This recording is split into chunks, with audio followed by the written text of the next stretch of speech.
Welcome back to the 150K podcast. I'm your host, Joe Graham, where we help take your dreams to six figures and beyond. Today, I have with me special guest, Alundas Havens, friend of my good friend, Zach Babcock. They work together on a bunch of different stuff. Alundas, for people that don't know you or your story or anything, give us a little bit of your background and kind of how we've connected and just stuff like that. My man, and thank you, Joe, for giving me the honor to come on, brother. I've been following you for a while. We've been talking on Facebook, so it was awesome that we finally get a swap for shows. But my name is Alundas Havens. I'm originally from Fresno, California. My story starts about 3-4 years old. My parents split up, and from there, that kind of started a lot for me. They were both drinkers.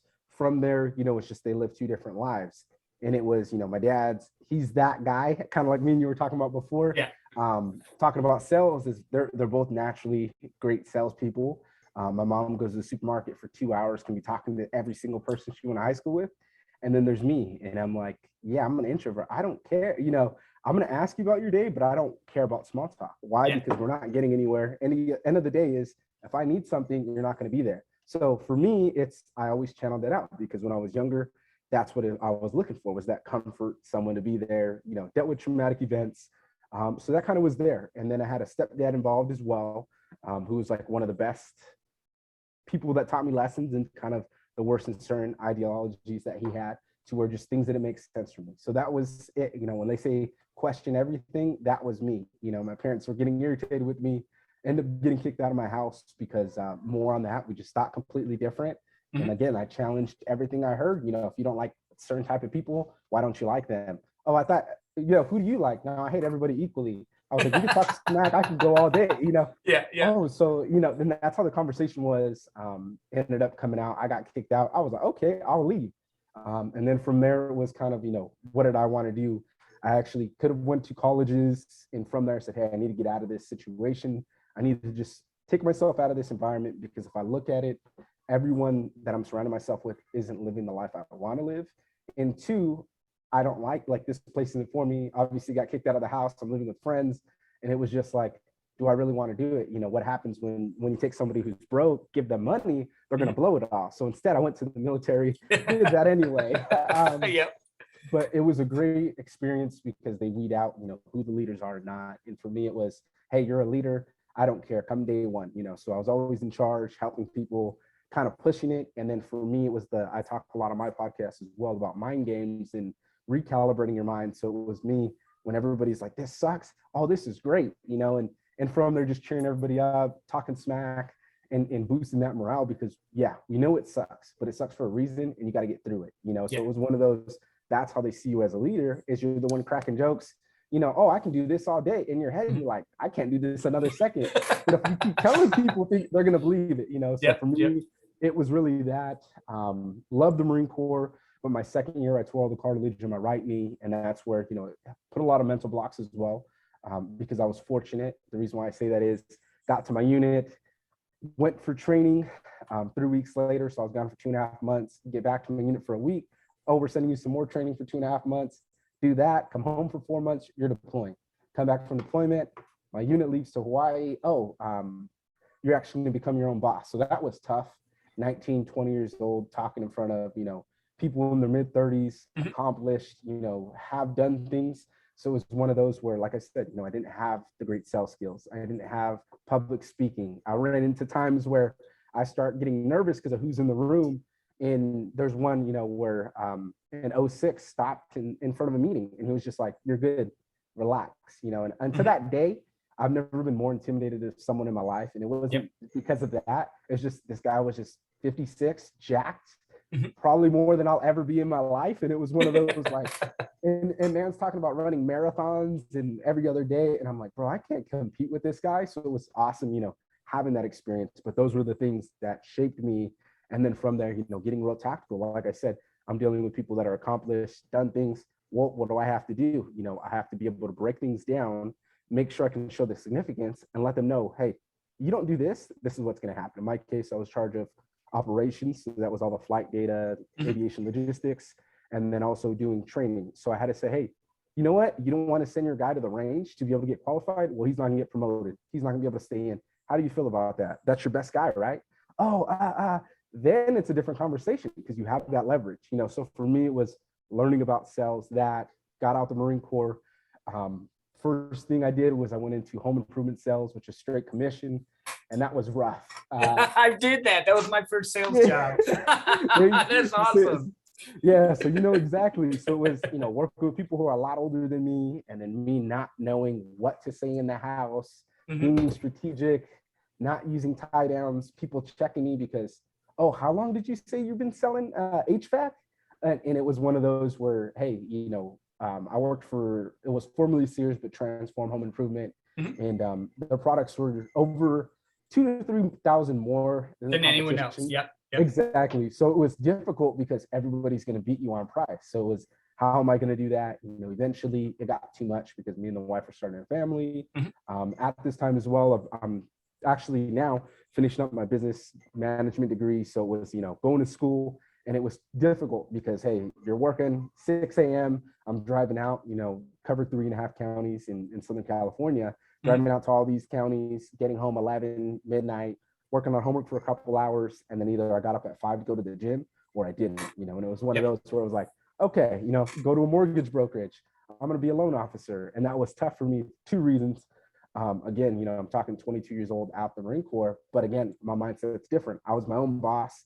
I knew what to do, already going to school, have this path on what I'm doing. Hey, I set myself up short. I'm going to be 32 and start my own business. And it was one of those where it was that, but the people I aligned with there weren't doing the same thing. So they're about making money now. A lot of them, again, 19, 20, 22, just moved out their parents' house. So I'm over here arguing with people trying to fight in a room and explain who I am. They're not going to understand me, and it's just because where they're coming from is different. So it was, learning that. Actually failed my mortgage exam 3 times. And I was like thinking, what's wrong with me? Why can't I do this? Only thing in my life I've ever failed besides, like geometry, biology. And it was one where it was like, I just can't get this. And when I really looked into it, it was, hey, you're waking up early every morning, taking care of the house, taking out the dogs, doing homework, hitting the gym. Also started Zach's courses, to be able to start my own podcast. And then it was, putting time into there. So it was like looking at it, it was like, you're not a failure. You have all these things you're doing that doesn't align for you right now. So luckily, the wife and I bought a house. And from there, we had 2 miscarriages. And then before my daughter was actually a week before my daughter was born, that's where I started my podcast, The Winner's Paradigm. And it was kind of just initially telling people was like, hey, it doesn't matter where you're from, you can recalibrate your mind, regroup from there. But number 2, what you can also do is just tell yourself, hey, this is who I am and this is who I will be. So in my case, I'm going to do that. I'm going to surround myself with these people that are going to be like-minded, be able to give us tools. So whether you're at that beginning of your journey, starting your business or not, you can be able to do that. So that's kind of where that originated from there. The second portion of how, me and Zach got to work together was kind of crazy. Well, hold on. We have a lot. So let's break this down first. We'll get to Zach. Everyone on the show knows Zach. He's been on twice. Zach's great. You said a few things that I kind of want to touch base on. I kind of seen a pattern going through. One, you challenged everything. That's kind of like the entrepreneurial spirit that most of us seem to have. 2, you were put into positions where you didn't think you were a leader, but it came out of you anyway because that was built inside of you.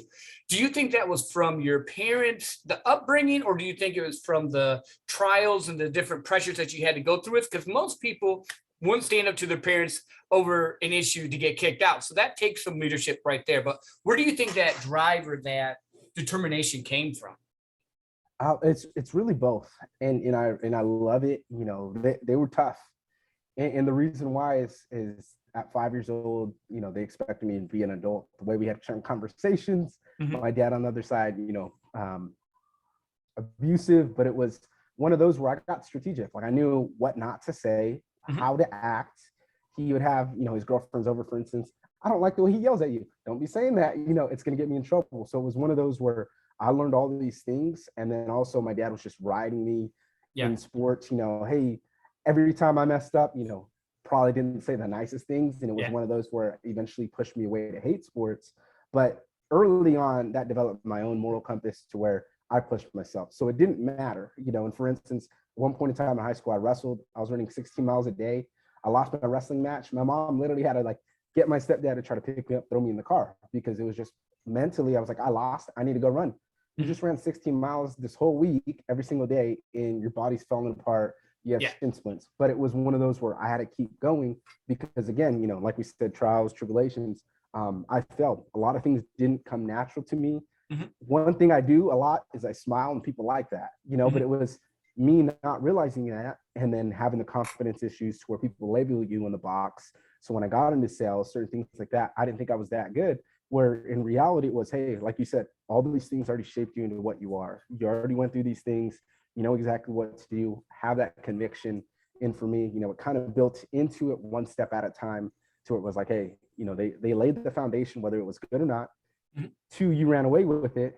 Now I'm able to speak about it and tell people like, hey, yeah, I totally get where you're coming from, both extremes. You learn from both, but at the same time, like, you're the one controlling your situation. It doesn't matter what anybody else says, what boxes they label you in. And I'm definitely learning that now, being around a lot of alpha entrepreneurs, business owners. There's nothing you can say to people that have done it that they're going to say, okay, you know what, I understand. Like, that's excusable for why you're there. They're going to be like, all right, you can always do something better. You can do this. Have you tried this? And you're like, what do you mean, have I tried? It's one of those to where you got to really take that self-reflection. You know what, you're right, I should try that. Yeah. Well, it's getting in the room with people that think like you. And there's a couple more things I was just thinking when you were just laying that out. One, being an introvert, because I'm actually very introverted.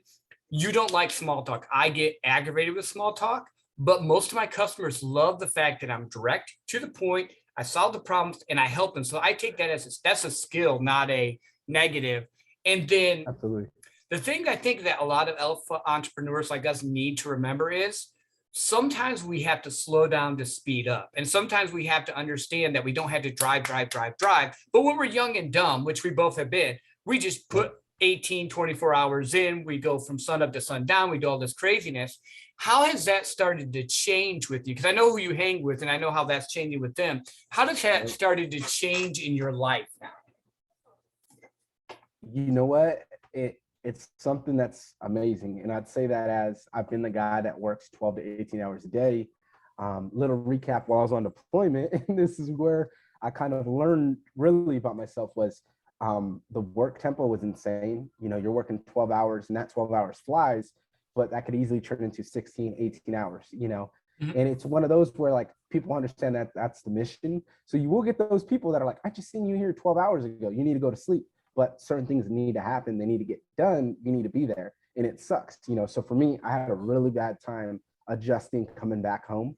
I was the one screaming because that's the way it was in deployment. And it was one of those where it was like, when I get home and someone's like, well, I can't do this, I'm tired. And I'm like, really? You're tired? And like, I'm getting upset about it. And it's one of those where it was like, you can't correct every single person. And it took me about a year to kind of lay out of that and calm down completely, because it was just overblowing it. But it was a great lesson learning it there.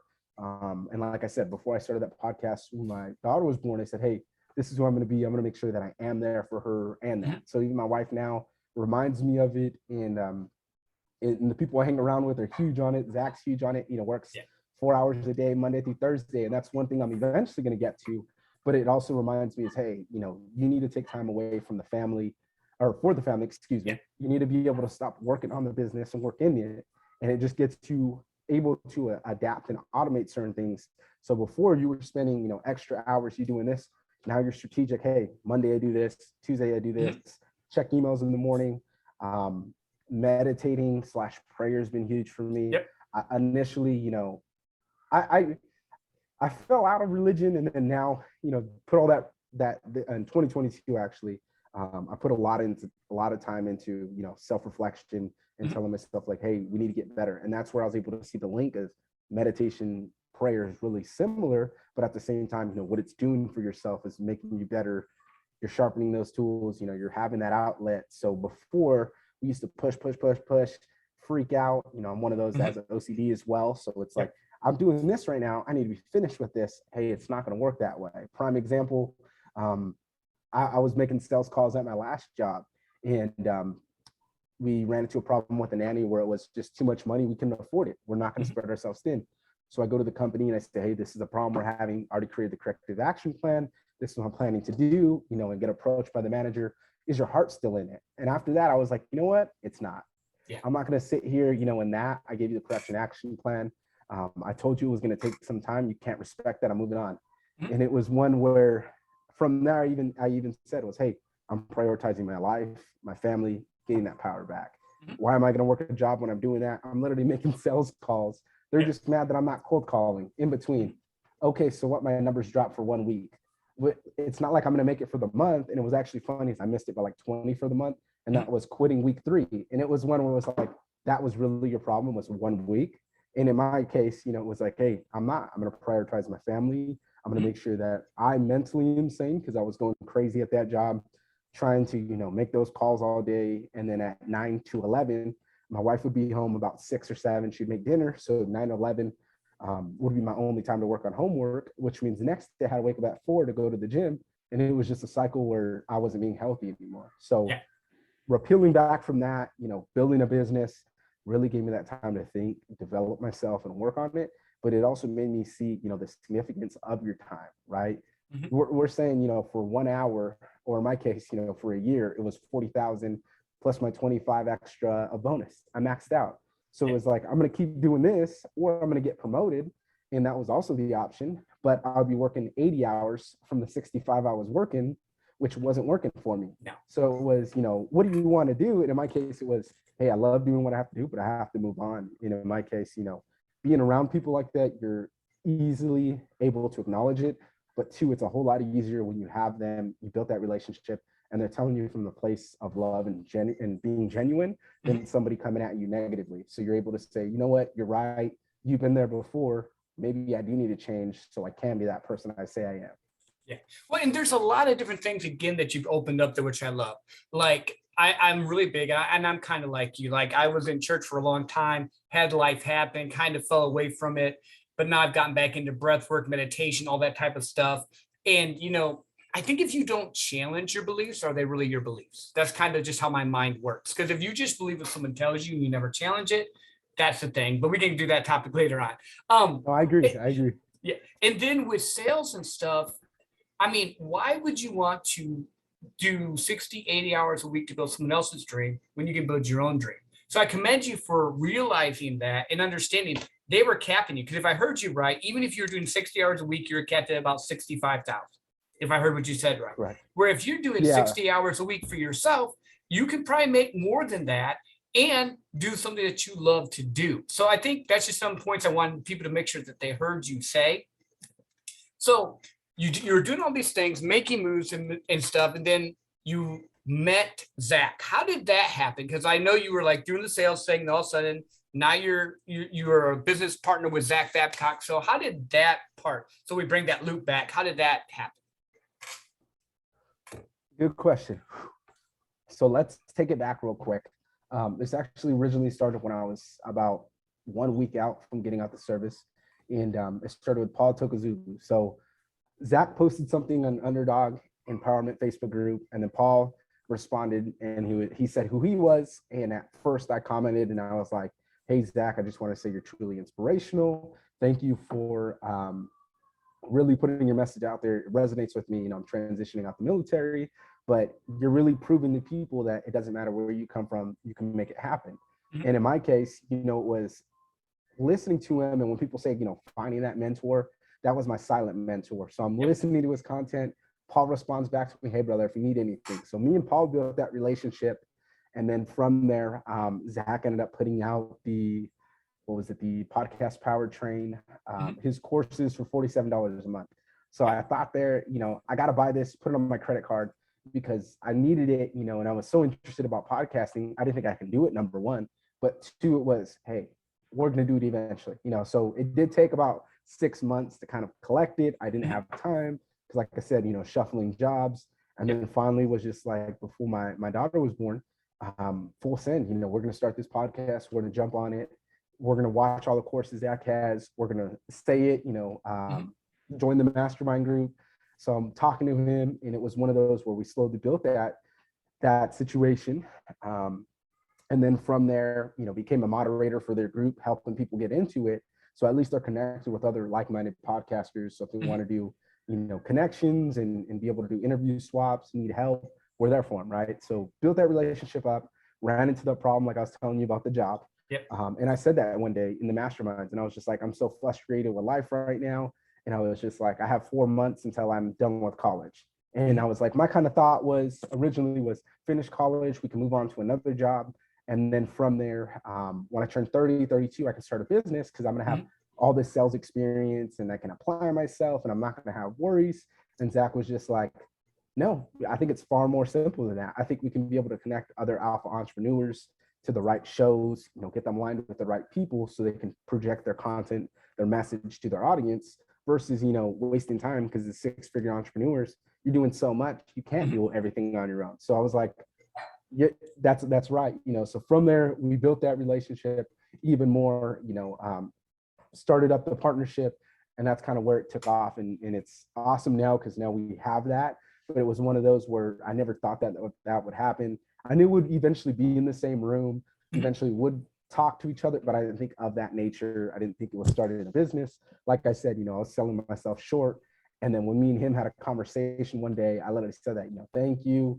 How do you feel about a 50-50 partnership? And I just said, you guys made me who I am. And he stopped me. And I was like, well, what are you doing, brother? And he's like, nope, you made yourself who you are. Yep. We're helping you bring out more and developing you, but we believe in you. And that was one thing from there where it's like, hey, I know I've been pushing for so long, but to get that from that person you basically idolize when you started getting mentored by them and you're listening to all the podcasts and you're applying what they're saying and you're like, man, if he's done this growth and he's went through X, Y, and Z, I can do the same. So in my case, it was pretty cool doing it. And then now, having that relationship with them to where it's like, hey, if I have questions, I need anything, him and Tim are there, which Tim was also the other huge part where just listening to the stoicism from him and kind of the way he was thinking. And I'm like, man, why are you just resonating with me all the time when you're talking about, being the nice guy versus establishing core values for yourself, foundations, saying, hey, this is what's tolerable, this isn't, this is how I'm going to conduct myself.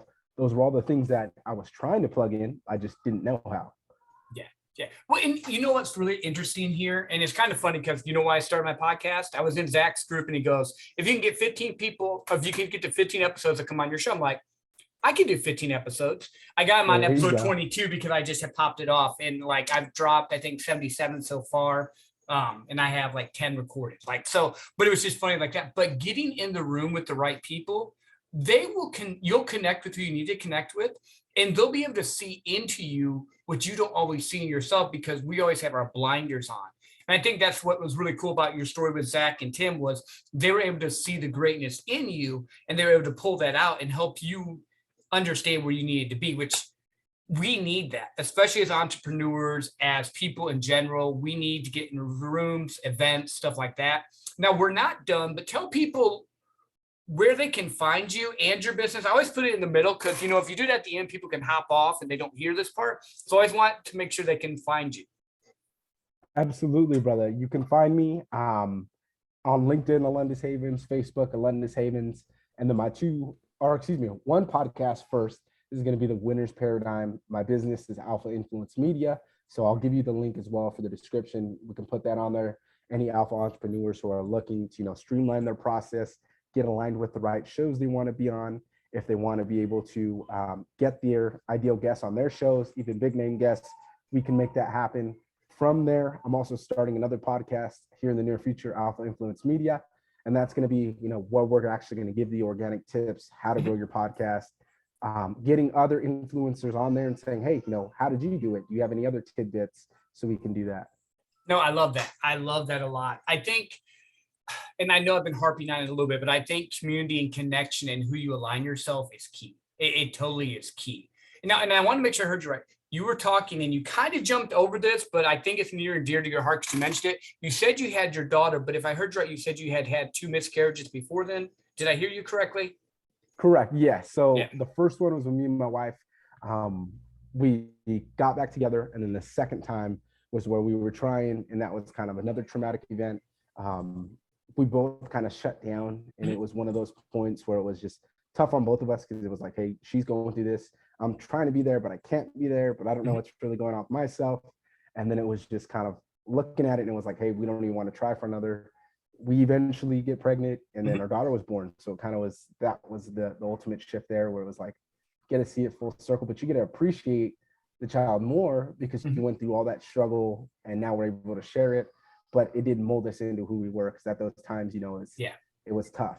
Yeah, no, and I get it. Like my wife and I had one last year, so I understand it's definitely not an easy thing. So when you said that, that's like it popped up. I'm like, oh, yeah, you can tell when people have gone through that because it's just a different look. But you're right, you enjoy family and life a little bit more. It's very hard for sure, but definitely can enjoy family more. Absolutely, brother. And I'd say with me, I'm really not family oriented. My family's not that way.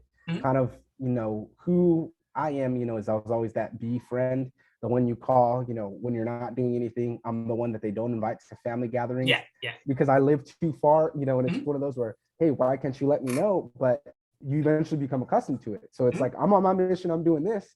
And people are like, well, you don't like me. No, I don't like. It's not that I don't like you. It's just I got more important things. Well, now I'm not important. No, right now I'm working on my mission. I'm doing this. We're not aligning. It's not that I don't like you. It's just, hey, I'm not going to waste my time. I also don't drink anymore. So me going to family functions, getting drunk isn't a thing. And it's one of those where when you really remove yourself out of it, it's like, you're a square. Why am I going to put myself in a situation where I'm going to keep getting harped on for not doing what they're doing when they're not where I am or trying to be where I am? So well, yeah, because you challenge them. You challenge them in their life. And when I was saying family, I'm talking about like immediate family. I like, my exterior family or whatever. I'm the black sheep too, bro. Like, because like I've been in sales forever. I don't follow the path that they want to follow. I'm not connected in those type of circles. But then you get your family of choice. You get people that you want to interact with, deal with, love, build things together. And as entrepreneurs, I don't think a lot of times people that aren't entrepreneurs don't understand why we do stuff. They're like, I worked 9 to 5 today. I deserve to sit in front of the TV and do nothing for the next 4 hours. And we're sitting there going, I can't sit in front of the TV and do nothing. Why would I waste that time? It's like a completely paradigm shift. Bro, I love how you say that because I'm big on it. And that's one of those where even when I was getting out of the military, I started reading books and they were like, you're a nerd, you read books. And I was just like, honestly, I was upset because I waited the last 3 weeks. Eventually got to 50 Cent's audiobook, and that's what kind of spin the wheels for me, where I'm like, he's talking about street stuff and corporate America. And then went into there and I started listening to 48 Laws of Power, and I'm like, oh, that's a good book, Robert Greene. Yeah. And I had toxic leadership, and I'm like, are you telling me all I had to do was pick this up? And I realized how I could defeat my bosses, where I spent hours and being frustrated, being upset, and going from A to Z, my mental health suffering. And then it's one of those, where it's now where like people, hey, what do you watch for Netflix? I don't really watch Netflix, and even I'm a Star Wars guy. I can't even get into certain things anymore because it's like, I just feel weird doing that, to where it's like before, put the show on, but it's waking up early. And I know now, kind of like I said, one of the things that kind of motivates me not to drink is it's like, okay, you're going to drink, right? But I need to wake up early to go to the gym. So if I don't wake up early, that doesn't happen. I stay up late the next day. But then I have college, so I got to put time there. But then I got to watch the baby and then the business. So it's like, if you prepare to fail, you're going to fail. And in my case, it's like, I got to be up early the next day. I got to be able to do this. So when we have those conversations with people and they don't understand it, it was one of those where I'm like, okay, but they're not going to, and kind of starting my business, 2 things. I had a family member tell me, why would you want to start a business? And then another one tried to tell me when I was in the military was, oh, the military is cool if you stay in, but if you get out, good luck. You're not going to get a job. You're not going to do this or that, and blah, blah, blah. And it was one of those where I was like, what, I've heard that so many times over my life, but then I meet business owners that are millionaires, and they're from the military. They did all these things, get connected with people. And it's just like, if I allow people to label me that, if I allow them to be right, then I'm giving them the power.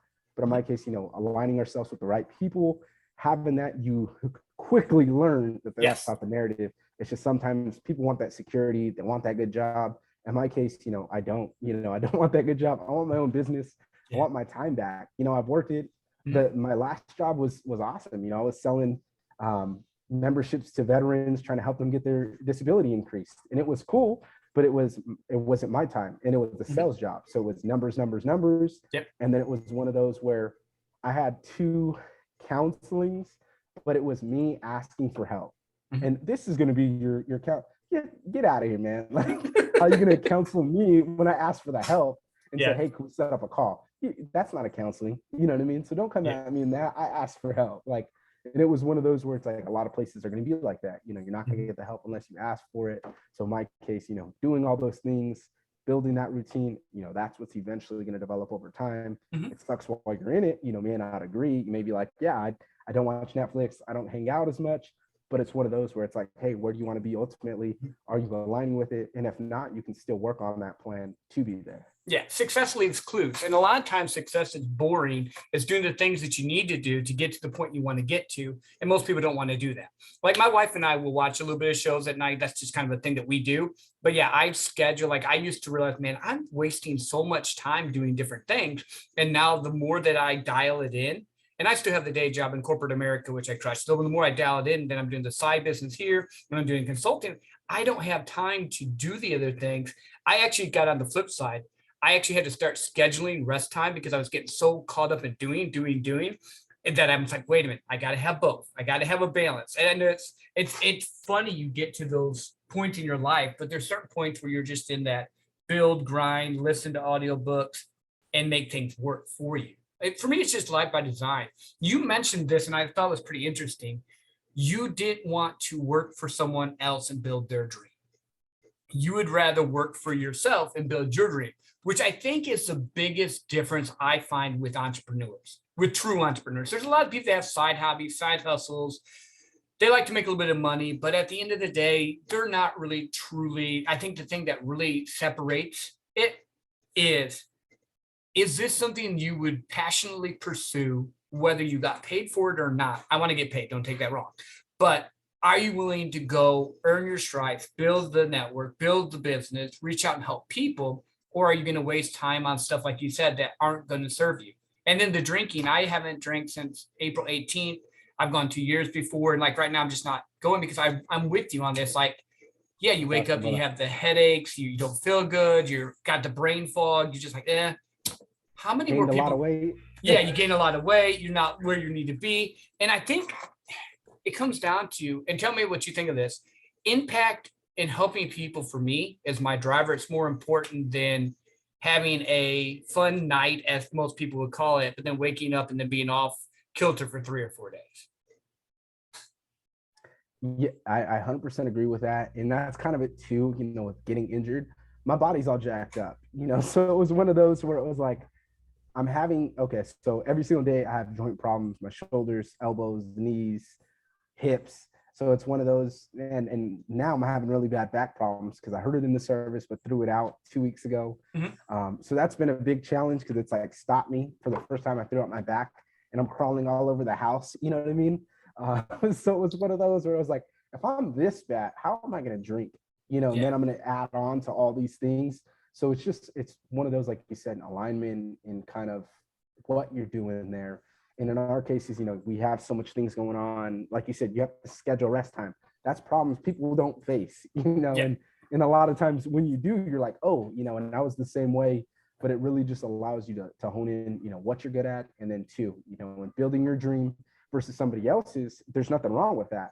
If you're going to be a doctor, lawyer, dentist, certain things you go to college, but you don't need to do that. In our cases, you can get that position. Whatever you're looking to do is up to you, right? But I say, building that dream for yourself is just really, where do you want to be at? In my case, it was the time. I want to be able to be there for my kids. I want to be able to do that. And it was one where it was like, even having that dream job, which was awesome, ran into that problem where I'm like, yo, I'm literally making sales calls and take care of my daughter on the side. Like I'm making it happen, putting in extra hours. The company was out in Texas, so I was starting at 6 a.m. every day, and then I was working like 6 to 10 on the weekends, just so I can be able to cut time off and be like, nope, this is time for family. Or Saturdays, this is time to finish school, and then Sunday have all day. And it was one of those where it was like, you know what, I worked so much that I didn't realize I worked 4 months straight. And then it was just, mentally started crippling, because it's like, now we're talking numbers, now we're doing this, to where it's like, if I had my own business at that time, yes, I could have still been working that, getting through those phases, but then I could have set myself up, correctly for the future and say, hey, no, this is the time we work. This is what we do. This is how I'm going to do it. Maybe I bring somebody else in, and then I can be able to manage that load versus, having the plethora of leads, but not being fit for that position at that time, to where that's why I'm having these problems with the company, and then being labeled as it. And then again, you're replaceable in a lot of times. Mhm. So you'll get fired. They're going to hire somebody new. So it was one of those where it's like, are we going to keep talking about me getting fired? Or are you just going to do it? You know what? I'll walk out. You Yeah. approached me negatively anyway. So it was kind of already, shaping towards that.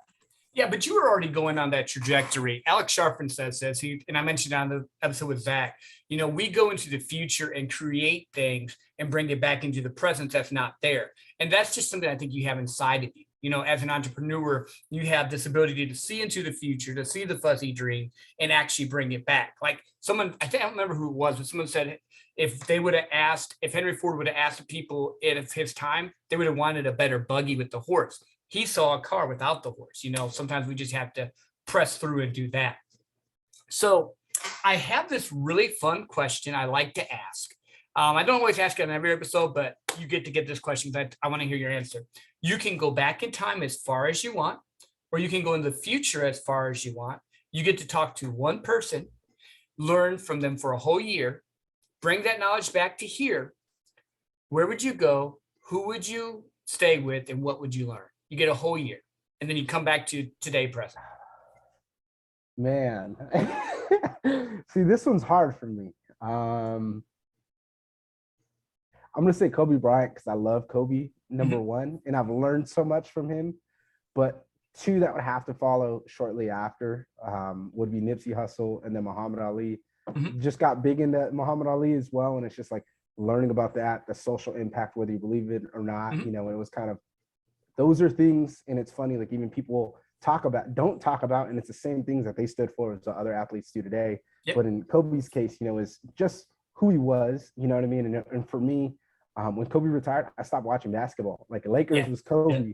And it was one of those where it was like, this man works, sees people in the gym at 4:00 in the morning, he's going to stay there before game time just because he knows he can put his body through it. And then he's going to mess with people mentally. So they're not going to want to go through that. So for me, it was, you're dealing with all these things in your life, mentally, there's no place you can take me because I've already beat that. I've already done that, so when they're talking about Mamba mentality, I'm laughing, because it's like, I've been there, I've been wrestling, I lost for 2 years straight. All of a sudden, took all that time, learning, growth, shaped me, went to the Marine Corps, went through the same thing, Marine Corps martial arts, getting choked out every day to finally getting a little bit of technique and learning, hey, this is what I can do better, so in that case is, I would love that, to be able to have those conversations, have the unfiltered talk. And I know for sure he would be able to give you those tips, because even watching his YouTube videos, we're like, man, we can incorporate that. We can change it. We can become better parents by just doing X, Y, and Z, being there more,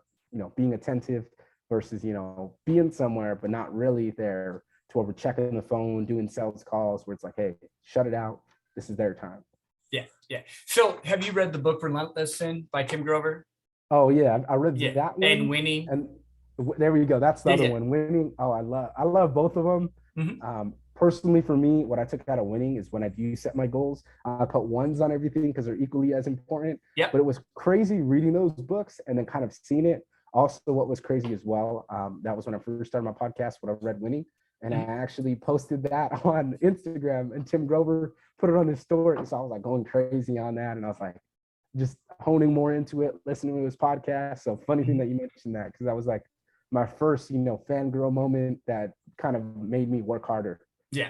Well, and it's funny. I dropped an episode today with my friend Raquel, and she was like, she loves Winning. That's like her favorite book. And I was like, yeah, I'm a cleaner, from that whole thing. Like, that's just my mentality with sales, business, that type of stuff. So yeah, highly recommend that book. It's by Tim Grover. Get Relentless first, then read Winning. That way you follow the path that he goes. It's great stuff. What other words of wisdom, thoughts that you wanted to share with our guests before we let them go? Good question. I would just say, if you're at that point right now where you're not really knowing, or even if you are at that point, because you can always do it. And it's big on, who you surround yourself with, number one.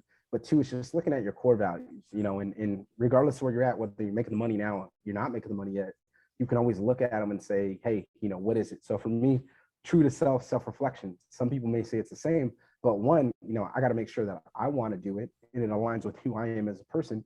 Two, I'm looking myself in the mirror. I'm going through it. I'm hearing that constructive criticism from other people. I'm accepting it. I'm not arguing. And it's, you know what, you're right. I do have a problem. You know what? I've been working too hard in the business, but not on the business, to where it's like doing these day-to-day tasks. I need Yep. to do something else, or making time for family. That's all things, those are core value things that you could implement and say, hey, I'm going to do X, Y, and Z to be able to be there. I'm going to be better myself. I'm going to hone in, transparency. I'm going to make sure that I'm not projecting one thing and then posting other things that I'm doing. No, I'm going to be able to do it. And at the same time, when I fail, I'm going to admit to those mistakes. You know what? I actually did this. And that's one of those things where people are going to be able to pick up on it, be able to see from there, you know what, you're right. These are the things we're doing. You're natural. Some of the gurus out there don't do that. They like to just paint everything perfect. It's not always going to be that way, and that's one that I'd say helped me tremendously, especially, having those tight knit people. Is you got to dial in those core values, and you got to be able to be genuine with yourself. Because if not, that imposter syndrome will hit you, or eventually it's going to come out that, hey, they're speaking a big game, but they're not about it. Mm-hmm. And from there, it's going to be one thing where you're originally painted the picture, but once it starts coming out, once you deal with that adversity in your life, you're going to realize, all right, maybe I wasn't as strong as I thought, but I can always work on that. Yeah, no, I love that. Opportunity and authenticity go hand in hand. And I think, because you mentioned the gurus, and I do hate on the gurus a little bit, the fake ones, where they've rented the Lambo and they're pretending they're something. At the end of the day, if you make over 100K, you're in the top 30% of income earners. If you make 150,000, you're in the top 10. If you make 200, you're in the top 3%. I'm not against being a millionaire. Don't take that wrong. But let's get you to step one. Just like you said, with your core values, with your vision, with the people you're in the ring with the work you put in. So I appreciate you being on the show, my friend. Thank you so much. And for all of you listening, take this episode and share it. I know you know someone that needs to hear these words. And I've been reading the comments on the Apple Podcast. Thank you so much for all the different comments and likes I've been getting. Have an awesome day. And until next time, this is Joe Graham with the 150K Podcast, where we help take your dreams to six figures and beyond. Be legendary, be amazing. Go out and take action, because action beats everything else that you can do.